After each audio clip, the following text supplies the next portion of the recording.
नमस्कार दोस्तों, विद्या GS centre के यूट्यूब चैनल पर हम आपका स्वागत करते हैं।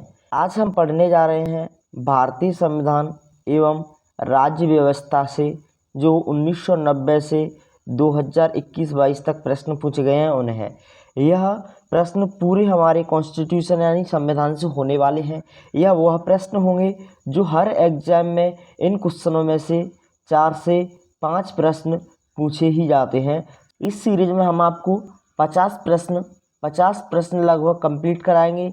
इन 50 प्रश्नों में से 4 से 5 क्वेश्चंस क्या है पूछे जाते हैं। तो चलिए दोस्तों, चलते हम अपने पहले प्रश्न की ओर। और उससे पहले अगर आप हमारे विद्या जीएस सेंटर के यूट्यूब चैनल पर पहली बार आए हो तो हमारे चैनल को सब्सक्राइब कर लो तथा वीडियो अच्छा लगे तो वीडियो को लाइक कर देना। तो चलिए दोस्तों, चलते हम अपने आज के पहले प्रश्न की ओर।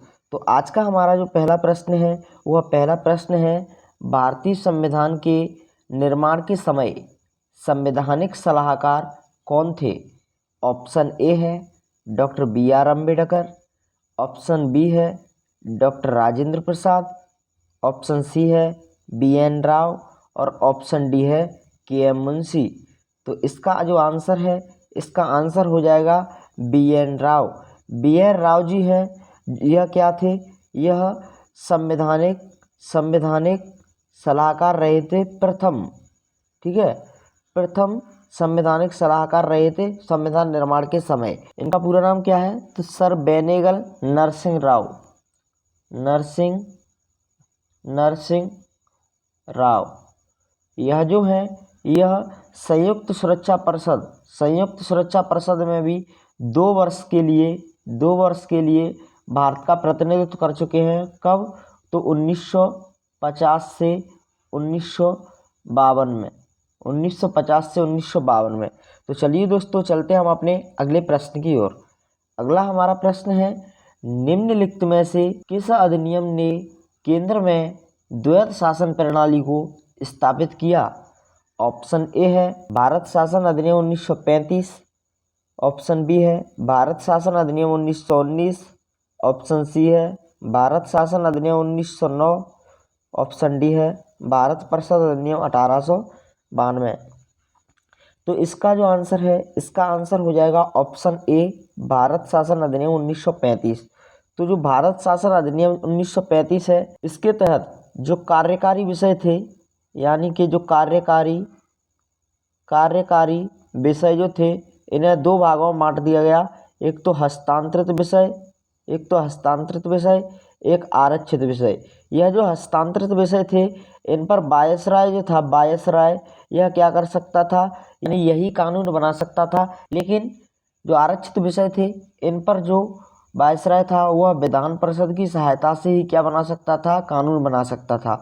और दोस्तों, जो 1919 का अधिनियम था, इसके तहत प्रांतों में द्वैध शासन लागू किया गया था। आपको पता है, प्रांतों में द्वैध शासन लागू किया गया था, लेकिन इस प्रांतों में द्वैध शासन को समाप्त कर दिया गया और 1935 में क्या लाया गया?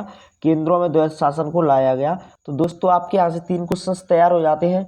एक तो केंद्र में द्वैध शासन किस अधिनियम के तहत आया? तो 1935 के अधिनियम के तहत। दूसरा, प्रांतों में द्वैध शासन किस अधिनियम के तहत आया? तो 1919 के अधिनियम के तहत।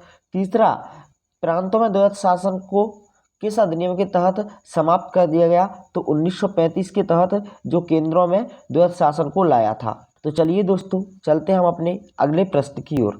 अगला हमारा प्रश्न है, भारतीय संविधान को 26 नवंबर 1949 में किसके द्वारा अधिनियमित किया गया था? ऑप्शन ए है संविधान सभा द्वारा, ऑप्शन बी है भारत के गवर्नर जनरल द्वारा, ऑप्शन सी है भारतीय संसद द्वारा और ऑप्शन डी है ब्रिटिश संसद द्वारा। तो इसका जो आंसर है, इसका आंसर हो जाएगा ऑप्शन ए संविधान सभा द्वारा। तो दोस्तों, हमारा जो भारतीय संविधान है, इसका प्रारूप कब तैयार हुआ था? तो 26 नवंबर 1949 को इसका प्रारूप बन के तैयार हो गया था। जो प्रारूप बन के तैयार हुआ था, इसे संविधान सभा के सदस्यों द्वारा क्या किया गया था? अधिनियमित किया गया था। जो संविधान सभा थी, इसमें कुल कितने सदस्य शामिल होने थे? संविधान सभा में कुल कितने सदस्य शामिल होने थे? तो 299 सदस्य शामिल होने थे। लेकिन इसमें सदस्य कितने शामिल हुए? तो इसमें सदस्य शामिल हुए केवल 284। 284, ये आपको याद रखना है। तो चलिए दोस्तों, चलते हैं हम अपने अगले प्रश्न की ओर। अगला हमारा प्रश्न है, भारतीय संविधान सभा की पहली बैठक कब हुई थी? ऑप्शन ए है 26 जनवरी 1950 को, ऑप्शन बी है 15 अगस्त 1947 को, ऑप्शन सी है 9 दिसंबर 1946 को, और ऑप्शन डी है 19 नवंबर 1949 को। तो इसका जो आंसर है, आंसर हो जाएगा ऑप्शन सी 9 दिसंबर 1946 को। यानी कि संविधान सभा की पहली बैठक कब हुई थी? तो 9 दिसंबर 1946 को। और इसके अध्यक्ष कौन रहे? तो इसके अध्यक्ष रहे डॉक्टर सच्चिदानंद सिन्हा जी। सच्चिदानंद सिन्हा जी इसके अध्यक्ष रहे थे। और यह कैसे अध्यक्ष थे? तो यह अध्यक्ष थे अस्थाई अध्यक्ष थे। आपको याद रखना है कि डॉक्टर सच्चिदानंद सिन्हा जी कैसे अध्यक्ष थे? तो अस्थाई अध्यक्ष थे। यह जो पहली बैठक हुई थी, इसका मुस्लिम लीग ने क्या नहीं किया था? इसमें मुस्लिम लीग ने, जो मुस्लिम लीग जो थी उसने भाग नहीं लिया था। इसमें 389 सदस्य शामिल होने थे, जिसमें से कुल कितने सदस्य शामिल हुए? तो 211 सदस्य शामिल हुए। मुस्लिम लीग जो थी उसने इसका क्या किया? बहिष्कार कर दिया। तो चलिए दोस्तों, चलते हैं हम अपने अगले प्रश्न की ओर। अगला हमारा प्रश्न है, निम्नलिखित में से कौन अगस्त 1946 में गठित प्रथम अंतरिम सरकार का सदस्य नहीं था? ऑप्शन ए है सी राजगोपालाचारी, ऑप्शन बी है doctor Rajendra Prasad, option C है डॉक्टर एस राधाकृष्णन, और ऑप्शन डी है जगजीवन राव। इसका आंसर क्या हो जाएगा? तो इसका जो आंसर है, इसका आंसर हो जाएगा डॉक्टर एस राधाकृष्णन। तो डॉक्टर एस राधाकृष्णन जी जो हैं, इन्होंने प्रथम अंतरिम सरकार में क्या नहीं लिया था? प्रथम अंतरिम सरकार में भाग नहीं लिया था। और जो प्रथम अंतरिम सरकार है, इसका गठन कब हुआ? तो इसका गठन हुआ था 24 अगस्त 1946 को। इसमें भाग किस किस ने लिया? तो राजेंद्र प्रसाद जी ने लिया, सरदार वल्लभ भाई पटेल जी ने लिया, सी राजगोपालाचारी जी ने लिया, जगजीवन राव जी ने लिया।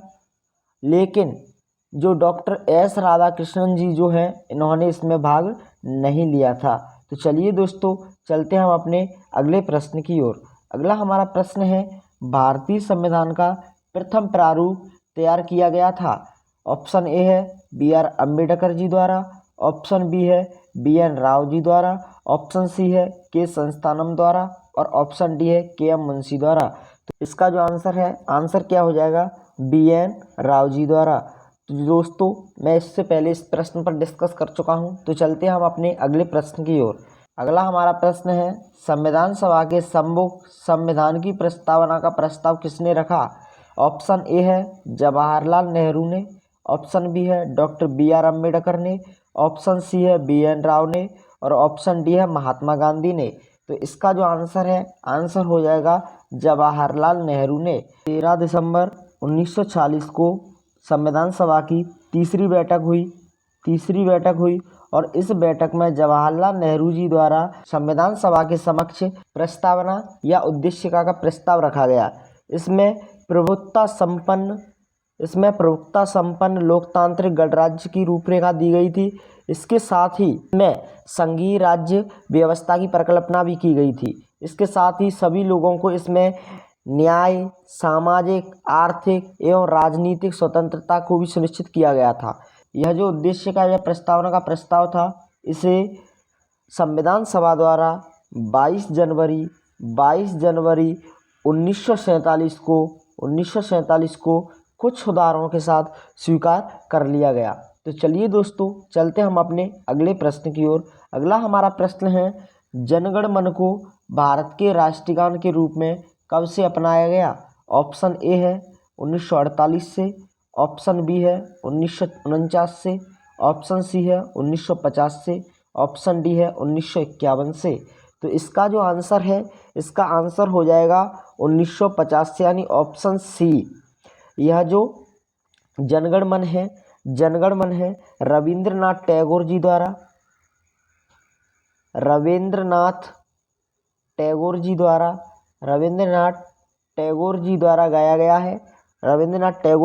गाया गया है। यह कब गाया गया?